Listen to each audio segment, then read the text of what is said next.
Hi. Today I'd like to just chat about the true meaning of life as it applies to us human beings. And there are two concepts that truly stand out. One is if is there a God, and what does God mean? And if so, if is there a soul? And are we imbued with a soul or not? The first one, is there a God? Well, that's very easy. Nobody knows. Um, Having said that,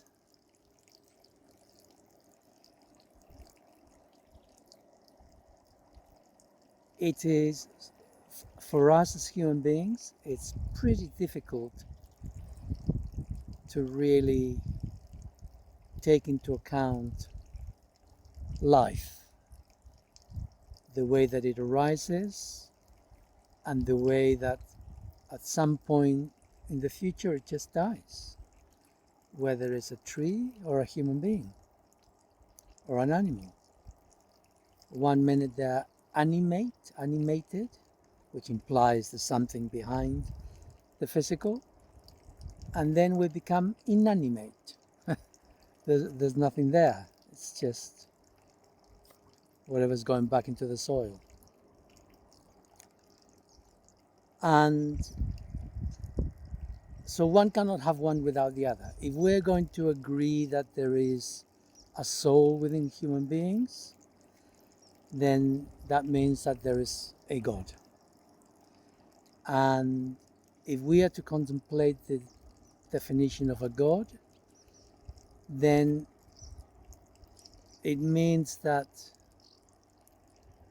God is everything. It has to be. If God has created this, then this is part of God. So God is everything.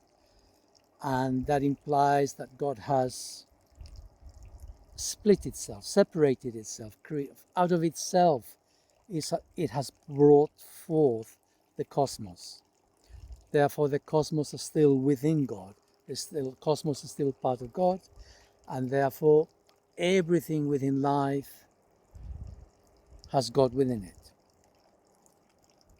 So if you are of the mind that, oh, there's no such thing as a soul, then you're saying, I'm a machine. And I would agree with you. We are all machines. We are biological machines. The question is, does something animate the machine? And that question has been contemplated for thousands and thousands of years. It has brought forth all manner of religions. Do we have life after death? Are we to be judged during life or after death? You know, the Christian religion says you're judged after death. Um, the Hindu religion says no, you know, you have karma, and in a way, karma is a sort of judgment, and you come back and you keep sorting your stuff out till till you move on. I mean, I'm being very simplistic, but you know what? I'm not an academic. I share experiences. So, sorry, that's as good as it gets with me. So, humanity has been struggling with and attempting to make sense of, is there more to life than this life? And is there something within us that animates us beyond this body? And mostly everybody has agreed I don't. When I say mostly everybody, I mean like over the generations, all the thinkers, if you like, the ones who contemplated all of this, um, they agree that there is something. The nature of this something is something else, but there is something.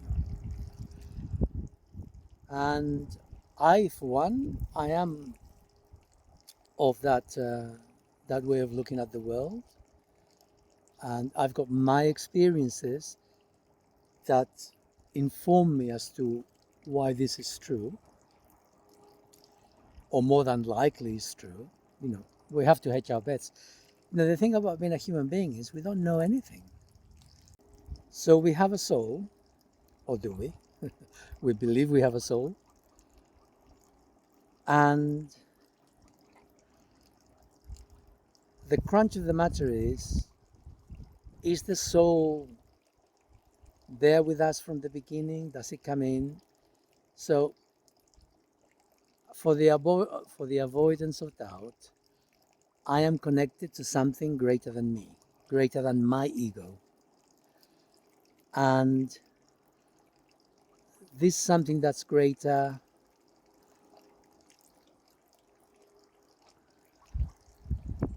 tells me that the soul blends with a baby in the fetus at 4 months. And from then on, it animates the fetus so that it becomes a conscious human being. So, from my perspective, everyone has a soul.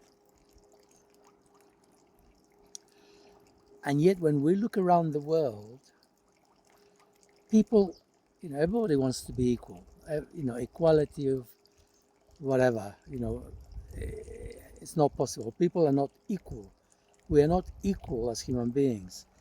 We have different levels of strength, different levels of intelligence, different levels of education, and different levels of consciousness. We're not equal. Um, and that's okay. You know, that's no reason to put anyone else down or looking up to at someone else. We're all in the same boat, but we're not equal. So let's assume that we do have a soul. And if you disagree and you've listened this far, make a comment. Said, I disagree, I don't have a soul, I'm a machine, and when this life is over, I will die. And that will be the end of it. And I will say, you know what? You're probably right. Because that is the truth for all of us. That is the truth of the ego. That is the truth of the biological machine. You know, we're a clever machine. You can't argue with that. We are a clever machine. My point is that there's something more to us than just an ego. Um, this ego, Jung would call it the mask, the personae, the part that we present in the world, we interact with the world, is a false personae, but that's where beliefs come in. Beliefs are part of this personae, and it makes it rigid. And through life, the more beliefs you've incorporated into yourself, the more rigid you will become. And, you know, that's one way of going through life. Although I would say, you know, rigidity equals death and flexibility equals life. Regardless, our egos can become very rigid. And from my perspective, what we're after in life is to keep a flexible ego. And that's no mean feat in this day and age. And you can see a human being, you can see when they're rigid in their thinking, when they're rigid in their emotions because they're limited, when they're rigid in the physical body. And all three go together. We begin by being rigid in our heads, we become rigid in our emotions, we become rigid in our physical body. And when we become totally rigidified, it turns into rigor mortis. That's when we're done. That's death. So if we want to live a long time, we need to work at staying flexible. We've got all the religions and they're all telling us, well, this is the way to deal with your soul if you have one. You have to practice this, that, or the other. But you know what? A lot of it becomes dogma and becomes indoctrination. It becomes rigidity because it's a belief, because nobody knows. So if nobody knows anything like that, what do we actually know about being a human being? For that, we need to move beyond the ego, because the ego only knows about itself. By definition, the ego is locked within itself. And what the ego can experience is emotions. Emotions are part of the body. They're part of the signaling system of the body. But there's another word, feelings. And people in their ignorance confuse the word feeling with the word emotion, as in sensations. And they become lost, because unless we can name a thing properly, we're confused. If I called an apple an orange and you say, can I have an orange, and I give you an apple, that's going to confuse you. So we need to be able to know, we need to appreciate the meaning of a word. What is it means? And emotions are to do with sensations, and feelings are to do with something else. Now, one way to describe feeling is that we can put ourselves in someone else's shoe, as in empathy. Yeah, we move beyond our ego. Well, what moves beyond the ego? So now we're on dodgy territory, because now we're talking about this something else. There is something else that allows us to connect with the world around us, and we can only do this by moving beyond the confines of our ego. And so that requires flexibility within the ego.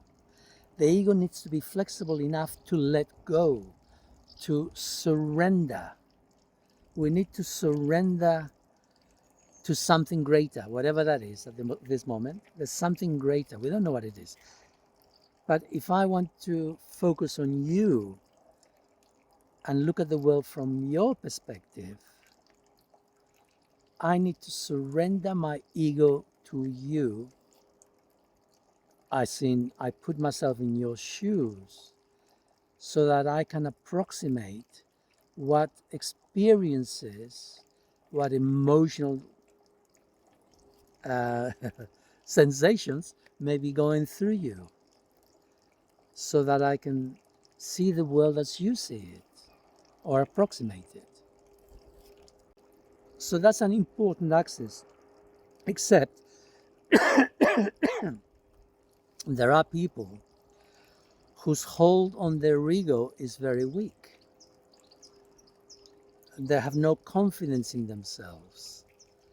And so they will put themselves, I think we call them bleeding hearts. They put themselves in someone else's shoes, and they suffer with that animal or with that human being.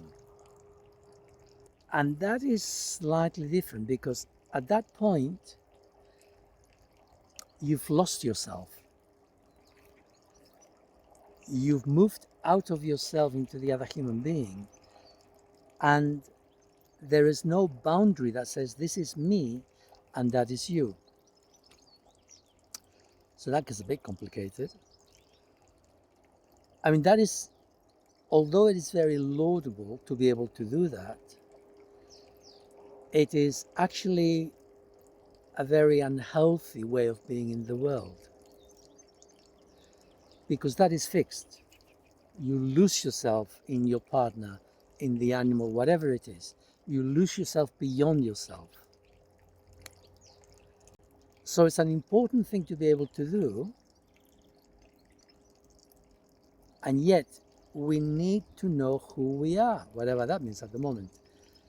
So that means we need to come back.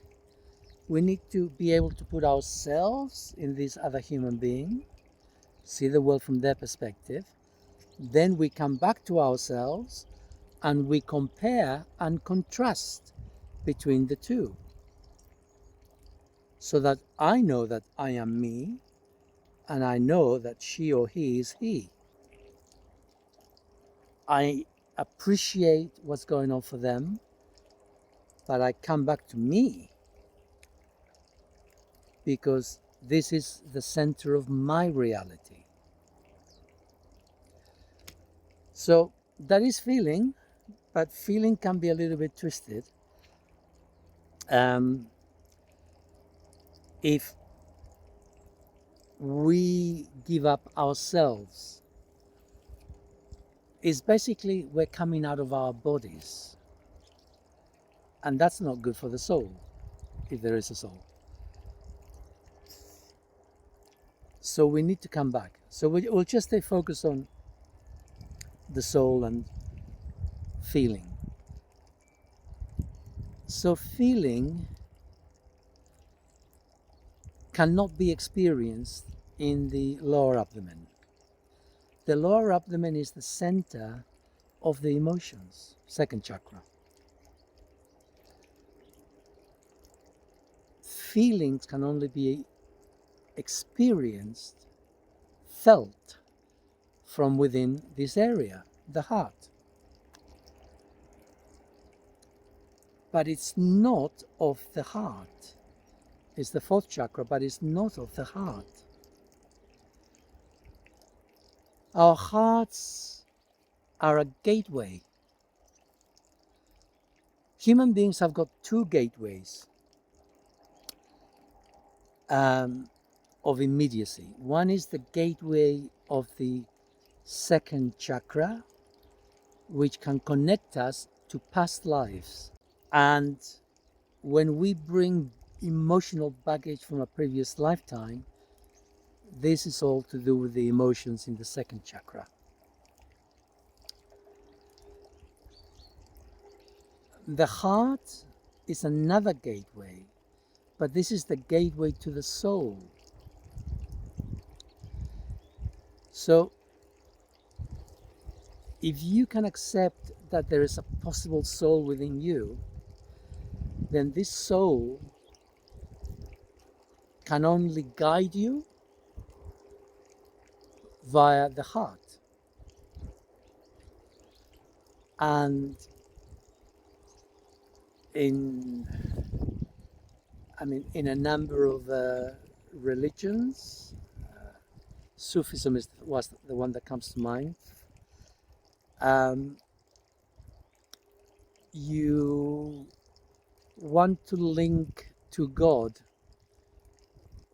through the heart, through your devotion, where this is how the Sufi will move beyond the ego to connect with this something else, this ineffable, whatever it is. So the heart is the gateway. And for the average human being, the heart is from where we get impulses to fulfill our destiny, if you like. They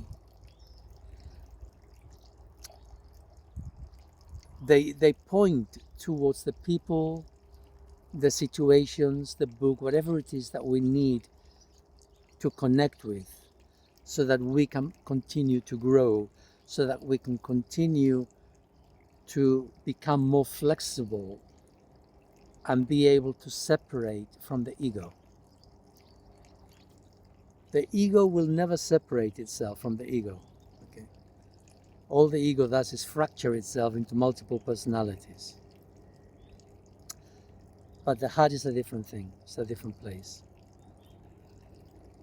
So, if you don't believe in God, great. You don't believe in having a soul? Great. Do you believe in having a heart? I think you would have to be very arrogant not to. That sometimes we can experience feelings which go beyond ourselves with other people. Now, a lot of people, they get confused about being in love. Being in love is a very egocentric thing. But when we love from our hearts, we are focused on the other person or animal, whatever it is. We focus on them and we taste who they are. We taste their character, we taste their personality. We know them. It's not a place of words, it's a feeling. We know this other human being or animal, or tree, whatever it is we do. Because we transpose ourselves into their space. And then we need to come back to ourselves, okay? It's got to be a communication. It's not one-way journey, it's a communication. So you don't need to believe in God. You don't even need to believe in soul. But can you connect with that sensation, that feeling within yourself when you look at another human being and you see them without words, without conceptions, without judgments? You see them, and as you see them, a feeling arises within us. You don't need, like I said, you don't need to believe in anything, but can you connect with that experience? If so, then hang on to that, because it's very valuable. Because that is a moment, right? Life is composed of many moments. So we now have an awareness of something else beyond the ego.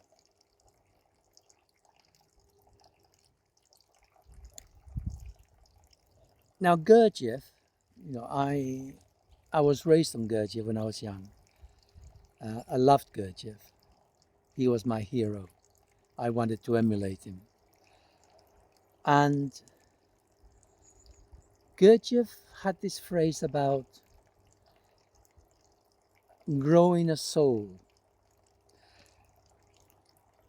And I struggle with that, because initially I thought, oh, this guy, however much I loved him, this guy has been indoctrinated by the Catholic religion. And in fairness, he was very much affected by that when he was younger. And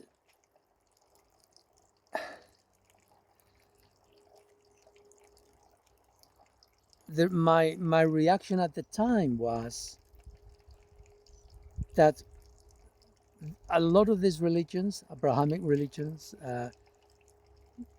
not Judaism per se, but the others, certainly Catholicism, Christianity, and Islam, they do have this belief that after life comes death, you go to heaven or hell, and there is a certain judgment as to what your life's been like.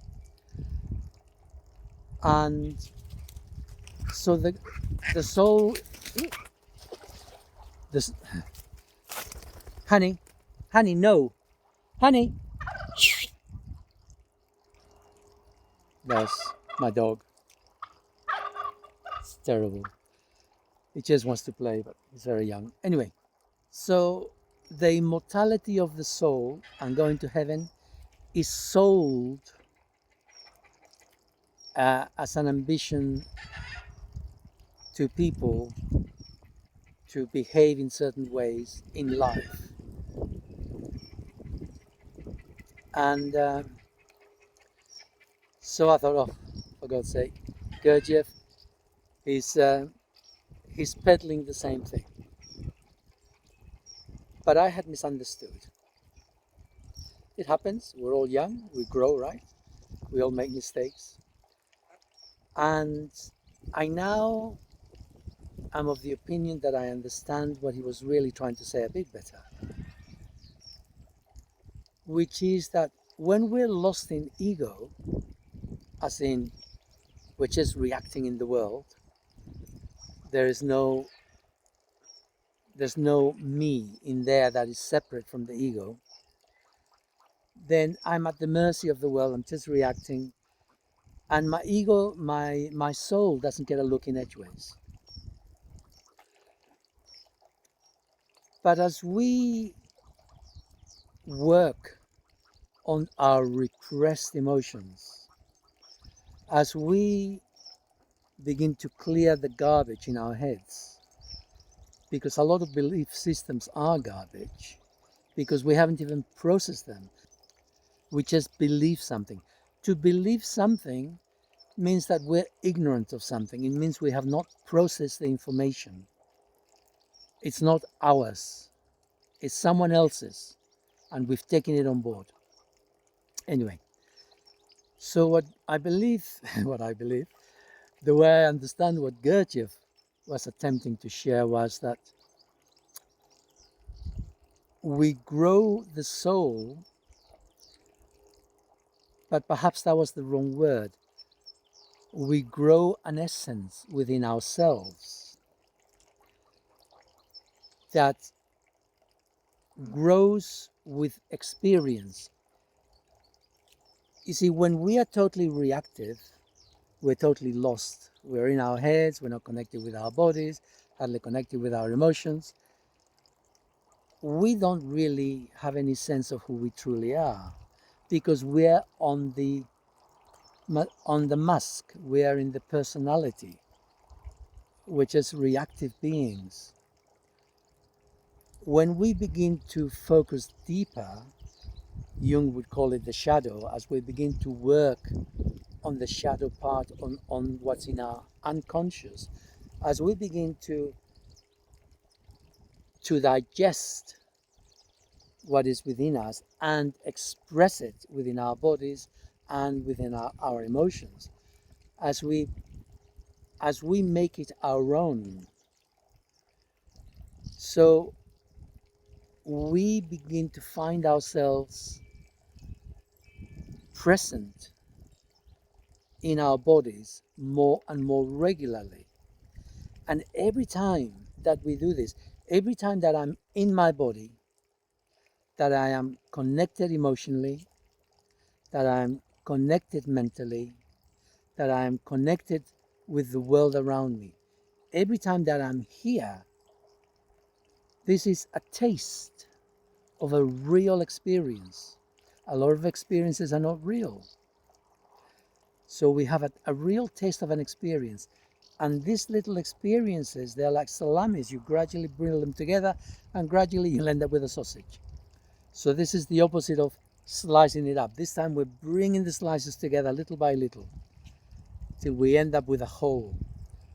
And gradually we have a sense. Gradually we develop this sense in ourselves. I exist, and I exist continuously. I'm not always necessarily focused in my body, because human beings, sorry, there's so many little critters around. Human beings, we are creatures, we are machines. There's more to us, but we are machines. And so we do things automatically, and when we do things automatically, we fall asleep. We're not present to the nth degree.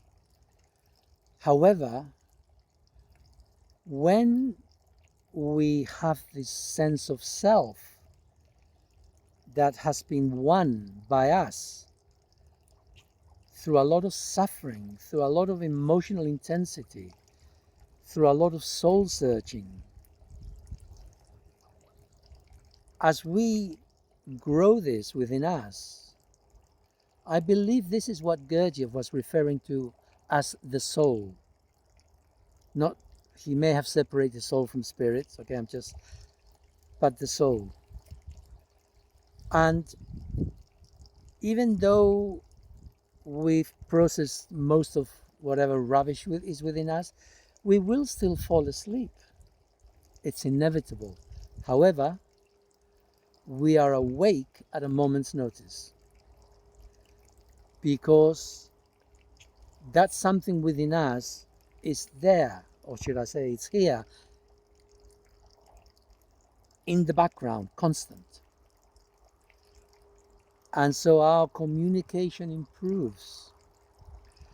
And as our communication with the soul within us improves, so we find that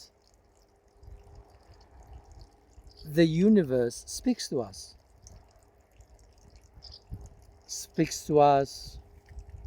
through books, through videos, through films, through people saying something or other. We now find that our soul is not just within us, but is now projected into our environment. And so this is what we mean by being one. We've now become one. We've reached that, we've moved, the ego hasn't gone away, but we've moved beyond the ego. So now we have this deep sense of self. Our hearts open up, we communicate, we can at a moment's notice project ourselves beyond our boundaries, and then we come back. And so now we have a soul, because we all have soul regardless. The question is whether the soul gets a look in edgeways beyond the ego. I don't wish to denigrate the ego. I personally like my ego. I like to have my ego close by. My ego is part of being alive. But my ego has learned to be flexible and to give way to a higher power. So for me, that is what being human is about. Being ordinary. This is what being ordinary means. Okay, no fancy stuff about spirituality or anything like that. Not just ordinary. It means there's a core within me. There's something solid that I know who I am. I'll stop here whilst I know who I am. Bye for now. Do you like what I share? Please give a like. Feel free to make comments, as many as you like. I will do my best to answer.